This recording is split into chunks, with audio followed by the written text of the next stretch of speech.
आप सभी का हमारे चैनल में स्वागत है। आप लोग हमारे साथ वीडियो में बने रहिए और मैं अभी एक न्यू छोटी सी कहानी सुनाऊंगी। तो अगर कहानी अच्छी लगे लाइक करना और कमेंट करना बिल्कुल भी नहीं भूलिएगा। और ये कहानी उन लोगों के लिए है जो लोग सोचते हैं कि भगवान ने मुझे कम दिया और कुछ लोगों को ज़्यादा दिया। ये कहानी उन्हीं के लिए है और वो लोग ज़रूर सुनिएगा।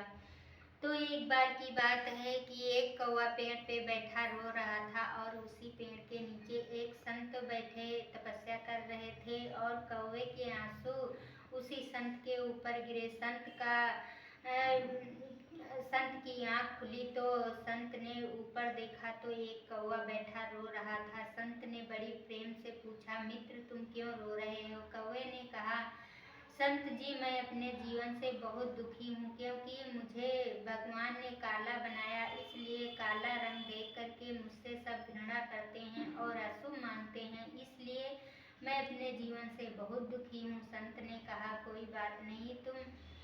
और कौवा कहने लगा, हंस का रंग कितना अच्छा है, सफ़ेद रंग है, वो हंस से लोग बहुत प्रेम करते हैं और उसको शुभ मानते हैं। संत ने कहा, ठीक है, तुम हंस के पास जाओ और हंस से पूछो क्या हुआ, अपने जीवन से सुखी है या दुखी है? कौवा तुरंत और संत जी कहने लगे, मैं तुम्हारा यही इंतजार करूंगा। कौवा तुरंत उस पेड़ से उड़ा और हंस के पास गया। हंस से कहने लगा, भाई क्या तुम अपने जीवन से सुखी हो या दुखी? हंस ने कहा, कौवा मित्र मैं अपने जीवन से बिल्कुल भी सुखी नहीं हूँ, खुश नहीं हूँ, क्योंकि लोग सफ़ेद रंग तो तभी इस्तेमाल करते हैं क्योंकि ऊपर वाले ने मुझे सफ़ेद रंग दिया। लोग सफ़ेद रंग तभी इस्तेमाल करते हैं जब कोई दुख का प्रतीक होता है या कोई किसी की जब मृत्यु हो जाती है, इसके बाद लोग सफ़ेद कपड़े पहनते हैं। इसलिए हर जगह सफ़ेद रंग तो शांति का प्रतीक माना गया है। इसलिए मैं अपने जीवन से बिल्कुल भी खुश नहीं हूँ और मैं बहुत दुखी हूँ। कौवा तुरंत तो हंस कहने लगा, मुझे लगता है इस दुनिया में सबसे ज़्यादा खुश तोता हो सकता है क्योंकि तोते के पास सभी प्राकृतिक रंग होते हैं। तो कौवा तुरंत उड़ करके तोते के पास गया और तोते से पूछा, तोता भाई क्या तुम अपने जीवन से खुश हो या दुखी हो? तोते ने कहा, नहीं भाई कौवा मित्र मैं अपने जीवन से बिल्कुल भी खुश नहीं हूँ क्योंकि मुझसे ज़्यादा रंग तो मोर के पास है और लोग मोर को बहुत पसंद करते हैं। इसलिए कौवा तोते के पास से उड़ा और मोर के पास पहुँचा। मोर से पूछा, मोर भाई क्या तुम अपने जीवन से सुखी हो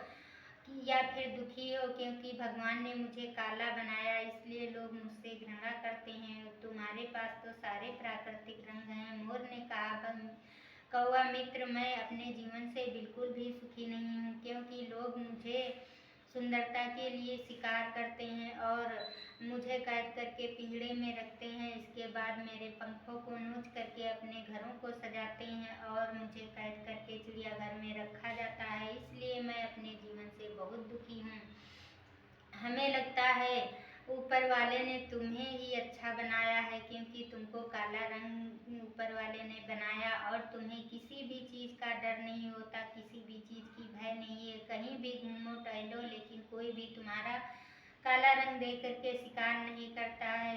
कौवा यह सुनकर बहुत बहुत खुश हुआ और तुरंत उड़ करके उन्हीं संत के पास आया जहाँ वो पहले पेड़ पे बैठा था। तो संत ने कहा, क्या हुआ कौवा मित्र? कौवा मित्र ने कहा, संत जी मुझे क्षमा कर दीजिए क्योंकि मुझे ऊपर वाले ने जैसा बनाया वैसा ही मुझे रहने दो और मैं अपने जीवन से अब बहुत खुश हूँ क्योंकि मुझसे कोई भी मुझे शिकार नहीं करता और मुझे कोई भी शिकायत नहीं है ऊपर वाले से। संत कौवे की बात सुनकर बहुत खुश हुए और संत कहने लगे, हर कोई इंसान अपने अपने जीवन में सुखी है लेकिन उसकी सोच अलग होती है। ऊपर वाले ने तो हर किसी को एक जैसा बनाया है, लेकिन यहाँ जो लोग सोचते हैं कि उनके पास ज़्यादा है मेरे पास कम है, ये सब सोचना गलत बात है। ऐसा सोचिए कि एक दूसरे से शिक्षा में ज़्यादा कम होने का निश्चय कीजिए, निर्णय सोचिए और ऐसी चीज़ सोचिए जो तुमको एक दूसरे से अच्छा बेहतर बनाए।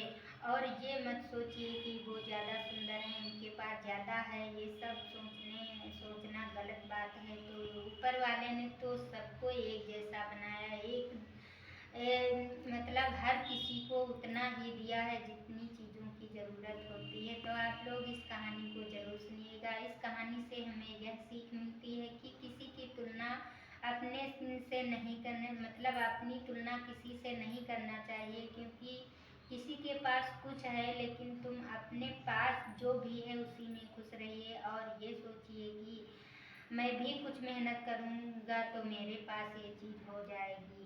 तो आप अपने अपने जीवन से खुश रहिए, दूसरे की तुलना से कुछ भी खुश रहने की ज़रूरत नहीं। तो आप लोग इस कहानी को सुनिए और कहानी अच्छी लगे तो लाइक करना, कमेंट करना।